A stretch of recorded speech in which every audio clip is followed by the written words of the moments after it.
MIP has had to develop some new software to facilitate the drive of 4IR. The interaction with the consumer is changing, and because there's a social nature, or socialization as we call it, there's some tech that needs to plug the gap between what the traditional systems did and what devices do today. And it really is to make the consumer feel as if they're part of that ecosystem. So MIP built what we call the digital stack.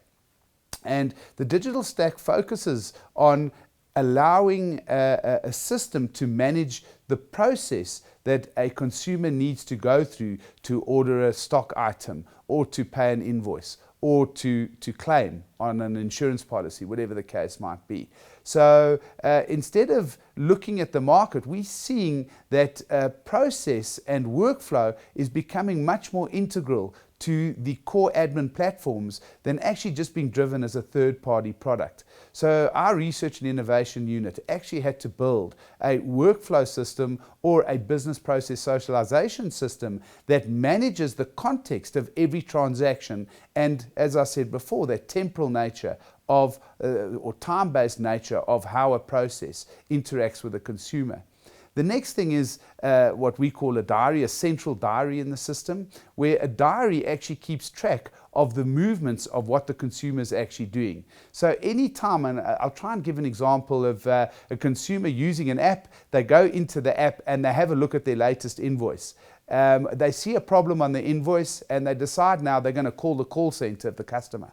When they call the call center, our systems would have known that they have just been on the app and they went to that screen and they looked at that invoice. So when that call center call comes into the organization, our system will immediately give the call center agent the invoice and the customer name. And they will greet the customer, Mr. or Mrs. whatever, I see you've just been looking at this invoice.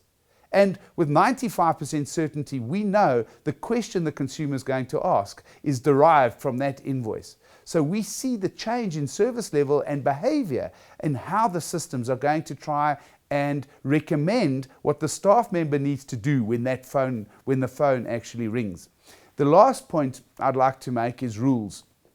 Traditionally, our programmers wrote rules into the administration systems, and rules need to be tested and implemented and released to customers, and always a hair-raising journey for customers. But rules engines now allow our consumers and customers to actually build their own set of rules. So the system will begin to have a behavior of what the business wants to drive, rather than what a program or how a programmer wants the system to drive the business.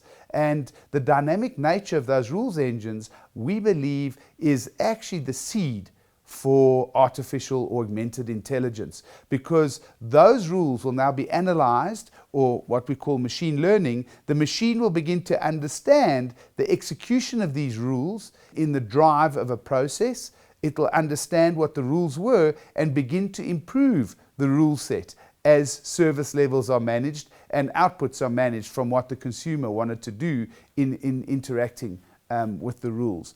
So there are many components of our digital stack, just naming a few, that are required to really give a social nature to the system and allow the consumer to believe they're not one of 5,000 people interacting with a company, but rather they are an individual interacting on a one-on-one basis with the company.